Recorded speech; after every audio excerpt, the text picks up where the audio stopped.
بعد میں مولانا جمیل اختر جلیلی جو معہد کے ممتاز فاضل ہے، استاد جامعہ ضیاء العلوم کنڈلور سے درخواست کرتا ہوں کہ ہندوستانی مسلمانوں کی طبی خدمات اس موضوع پر اپنا مقالہ پیش فرمائے۔ مولانا جمیل اختر جلیلی۔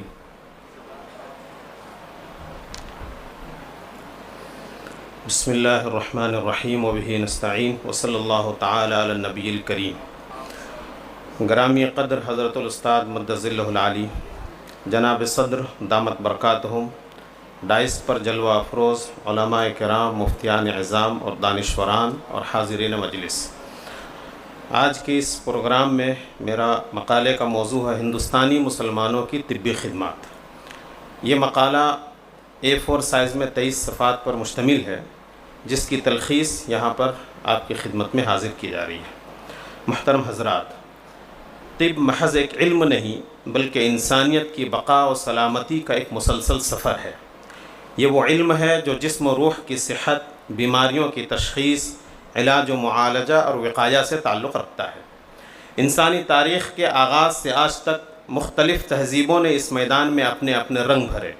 مصر کے جادوگر، بابل کے معالج، فارس کے حکماء، چین کے اطباء، یونان کے فلاسفہ اور ہندوستان کے حکمت داں، سب نے اپنی علمی مشعل سے طب کے افق کو روشن کیا۔ بعض اہل تحقیق اسے الہامی علم قرار دیتے ہیں، جبکہ بعض اسے انسانی تجربے اور مشاہدے کی پیداوار سمجھتے ہیں۔ بابل کو دنیا کا اولین طبی مرکز مانا گیا ہے، جہاں 4000 قبل مسیح کے آثار طب باقاعدہ تحریری شکل میں دریافت ہوئے۔ اس سے یہ حقیقت آشکار ہو جاتی ہے کہ طب کسی ایک قوم کا کارنامہ نہیں، بلکہ یہ انسانی تجربات کی اجتماعی میراث ہے، اور اس سفر علم میں ہندوستان کا حصہ نمایاں اور مستحکم ہے۔ قدیم دنیا میں علاج و معالجہ کے کئی نظام رائج تھے۔ طب یونانی، آیوروید، طب چینی اور طب نبوی صلی اللہ علیہ وسلم، انہی بنیادوں پر عالمی صحت کا فکری و عملی ڈھانچہ تشکیل پایا۔ مسلمانوں نے بالخصوص طب یونانی کو وہ فروغ دیا جس نے اسے عالمی سطح پر دوام بخشا۔ عباسی دور میں اسے باقاعدہ ادارتی حیثیت حاصل ہوئی، اور جب مسلمان حکمران ہندوستان کی سرزمین پر وارد ہوئے تو طب یونانی بھی ان کے ہمراہ آئی۔ محمود غزنوی، محمد غوری، سلاطین دہلی اور مغل بادشاہوں کے زیر سایہ یہ علم جڑ پکڑتا اور بام عروج کو پہنچتا گیا۔ ہندوستانی مسلمانوں نے طبی تعلیم، تحقیق، تصنیف اور تدریس کے ذریعے اس علم کو نئی جہتیں عطا کیں۔ سلطان محمود غزنوی کے زمانے نے علم و فن کا چرچا عام تھا۔ ان کے دربار میں اہل دانش، علماء اور اطباء کو خاص مقام حاصل تھا۔ یہی وہ زمانہ ہے جب ہندوستان میں طب یونانی نے قدم رکھا۔ اجنتا اور نالندہ جیسے علمی مراکز سے مسلمان حکماء نے استفادہ کیا، اور یہی وہ دور ہے جب ہندی طب کی عربی میں منتقلی کا آغاز ہوا۔ اسی زمانے کے عبقری عالم ابو ریحان البیرونی نے ہندی طب کا عمیق مطالعہ کیا اور تحقیق مال الہند من مقولۃ مقبولہ او مرزولہ اور الصیدنہ فی الطب جیسی بے نظیر تصنیفات پیش کیں۔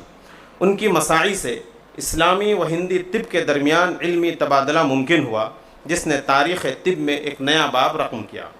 غوری اور سلطنت غلامان کے ادوار میں تعلیم اور طب کو خاص اہمیت حاصل رہی۔ شہاب الدین غوری نے ایسے مدارس قائم کیے جہاں طب بھی نصاب کا حصہ تھی۔ کئی بیرونی اطباء نے ہندوستان کو اپنا مسکن بنایا۔ ان ادوار کے حکماء نہ صرف معالج تھے بلکہ ادب و فلسفہ سے بھی گہری دلچسپی رکھتے تھے۔ غلامان دہلی کے درباروں میں علم و طب کے چراغ روشن تھے، اور متعدد کتب و تراجم وجود میں آئے جن کی وجہ سے علم طب کو مضبوط علمی بنیادیں فراہم ہوئی۔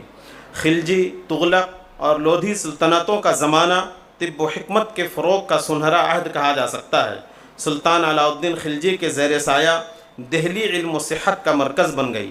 صحت علائی جیسی تصنیفات اسی علمی فضا کا ثمرہ ہیں۔ فیروز شاہ تغلق نے طب کے فروغ کے لیے 50 سے زائد شفاخانے قائم کیے۔ طب فیروز شاہی اور راحت الانسان جیسی کتب اسی عہد کی یادگاریں ہیں۔ سکندر لودھی کے زمانے میں طب یونانی اور آیوروید کے امتزاج کی کوششیں ہوئیں۔ معدن الشفا اور طب سکندری جیسی کتب تصنیف ہوئیں۔ اس دور میں طب علم اور روحانیت کا حسین امتزاج بن چکی تھی۔ مغلیہ عہد ہندوستانی طب کی تاریخ کا زرعی باب ہے۔ اس زمانے میں طب یونانی کو درباری سرپرستی حاصل ہوئی، بڑے شہروں میں شفاخانے قائم ہوئے اور اطباء کو عزت و اکرام بخشا گیا۔ بابر سے لے کر اورنگزیب تک ہر بادشاہ نے اپنی علمی و عملی دلچسپی سے طب کی ترویج میں حصہ لیا۔ بابر نامہ میں طبی اشارات موجود ہیں۔ ہمایوں کے دربار میں حکیم یوسف ہروی جیسے اہل علم تھے۔ اکبر نے شفاخانے قائم کیے۔ جہانگیر نے تزک جہانگیری میں طب کا ذکر کیا۔ شاہ جہاں نے جامع مسجد کے قریب ایک عظیم شفاخانہ تعمیر کروایا اور اورنگزیب نے طب نبوی صلی اللہ علیہ وسلم کو اپنا معیار بنایا۔ مغلیہ دور کے اطباء میں حکیم یوسف ہروی کا نام نمایاں ہے، جن کی تصانیف آج بھی اہل فن کے لیے قیمتی سرمایہ ہیں۔ اسی دور میں دو بڑے طبی خانوادوں نے تاریخ پر گہرا نقش چھوڑا۔ ایک خاندان شریفی جس کے بانی حکیم شریف خاں ہیں، ان کی تصانیف تحفہ عالم شاہی اور علاج الامراض طب یونانی میں علمی وقار کی علامت ہیں۔ ان کے جانشین حکیم صادق علی خاں اور حکیم اجمل خاں نے اس روایت کو دوام عطا کیا۔ حکیم اجمل خاں نے بر صغیر میں طب یونانی کو ادارہ جاتی بنیادیں فراہم کی۔ دوسرے خاندان عزیزی، اس خانوادے نے مغلیہ سلطنت کے زوال کے باوجود علم طب کی شمع جلائے رکھی۔ حکیم عبدالعزیز نے تکمیل الطب نامی مدرسہ لکھنؤ میں آج سے 123 سال قبل قائم کیا اور ابن سینا کی کتب کے تراجم کیے۔ یہ دونوں خاندان طب یونانی کے تحفظ اور بقا کے محافظ رہے۔ دکن کی مسلم سلطنتوں نے بھی اس کار خیر میں بھرپور حصہ لیا۔ بہمنی، قطب شاہی، نظام شاہی اور عادل شاہی حکمرانوں نے اطباء کی سرپرستی کی، شفاخانے قائم کیے اور علمی تصنیفات کو فروغ دیا۔ دستور الاطباء، مخزن الشفا اور دیگر رسائل اسی دور کی پیداوار ہیں۔ حیدرآباد دکن میں حکیم میر مومن اور حکیم شفائی خاں جیسے اطباء نے طب کو نئی زندگی بخشی۔ آصف جاہی دور میں طبی ادارے قائم ہوئے اور 50 سے زائد شفاخانے عوامی خدمت کے مراکز بنے۔ محترم حضرات، جب برطانوی استعمار نے بر صغیر پر اپنا تسلط قائم کیا تو یہاں کے علمی اور طبی دھاروں میں ایک نیا موڑ آیا۔ 1835 عیسوی میں کلکتہ میڈیکل کالج کے قیام کے ساتھ مغربی طب کی منظم تدریس شروع ہوئی۔ ابتدا میں مسلمانوں نے اس نظام کو اجنبی اور دینی لحاظ سے مشتبہ سمجھا، مگر جلد ہی سر سید احمد خاں اور ان کے ہم خیال مصلحین نے مسلمانوں کو جدید علوم اور سائنسی تحقیق کی طرف متوجہ کیا۔ یوں طب کے میدان میں ایک نئے عہد کا آغاز ہوا، جس میں آیوروید اور طب یونانی کے ساتھ ساتھ مغربی طب نے بھی اپنی جگہ بنانی شروع کی۔ اگرچہ ابتدا میں یہ سفر دھیرے دھیرے طے ہوا، لیکن رفتہ رفتہ مسلمان اطباء نے اس سمت میں قدم بڑھائے اور MBBS سمیت جدید طبی تعلیم کی طرف رجحان پیدا ہوا۔ برطانوی دور میں اگرچہ طب یونانی پر دباؤ بڑھا، مگر مسلمانوں نے اسے مٹنے نہیں دیا۔ حکیم اعظم خاں، سید غلام حسین کنتوری، حکیم عبدالحمید دہلوی اور حکیم عبدالرزاق جیسے نابغہ روزگار اطباء نے نہ صرف اس علم کی شمع روشن رکھی بلکہ اسے عالمی سطح پر متعارف کرایا۔ Central council for research in یونانی میڈیسن CCRUM کا قیام دراصل اسی علمی غیرت و بصیرت کا ثمرہ ہے۔ آج ہندوستان میں جہاں سینکڑوں یونانی میڈیکل کالجز ہیں، وہیں مغربی طب کے ادارے بھی پوری توانائی کے ساتھ سرگرم عمل ہیں۔ کئی ادارے مسلمانوں کی سرپرستی میں چل رہے ہیں، جن کی فہرستیں انٹرنیٹ پر دستیاب ہیں۔ ان کے علاوہ درجنوں مسلم اسپتال اور فلاحی تنظیمیں آج بھی مختلف شہروں میں میڈیکل، بلڈ اور ہیلتھ کیمپ لگا کر انسانی خدمت کا فریضہ انجام دے رہی ہیں۔ اس طرح صدیوں پر محیط یہ علمی و طبی سفر آج بھی جاری ہے۔ وہ سفر جو محمود غزنوی کے دربار سے شروع ہوا، مغلوں کے شفاخانوں سے گزرا، وہ جدید ہندوستان کے اسپتالوں میں اپنی روشن داستانیں رقم کر رہا ہے۔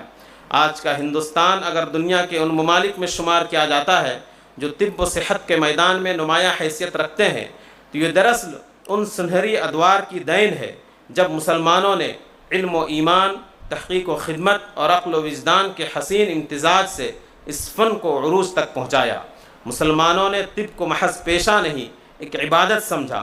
انہوں نے شفاخانے بنائے تو انہیں مساجد جیسا تقدس دیا، نسخے تحریر کیے تو نیت شفا کی رکھی، اور شاگرد تیار کیے تو انہیں انسانیت کے خدمت کا علمبردار بنایا۔ طب ان کے نزدیک جسم کے علاج کے ساتھ روح کے سکون کا بھی ذریعہ تھی۔ اسی لیے ہندوستانی مسلمانوں کی طبی روایت علم ایمان، اخلاق اور انسان دوستی کا ایسا تابندہ سنگم بن گئی جس کی روشنی آج بھی دنیا کے طبی افق پر جھلک رہی ہے۔ اگر آج طب کے کسی چراغ میں انسانیت کی حرارت باقی ہے تو وہ انہی مسلم حکماء اور اطباء کے اخلاص اور ایثار کی آگ سے روشن ہے، جنہوں نے بیمار جسموں میں زندگی کی رمق ڈالی اور بیمار معاشرے میں اخلاق و معرفت کی روح پھونکی۔ جزاکم اللہ خیر الجزا۔ السلام علیکم ورحمۃ اللہ وبرکاتہ۔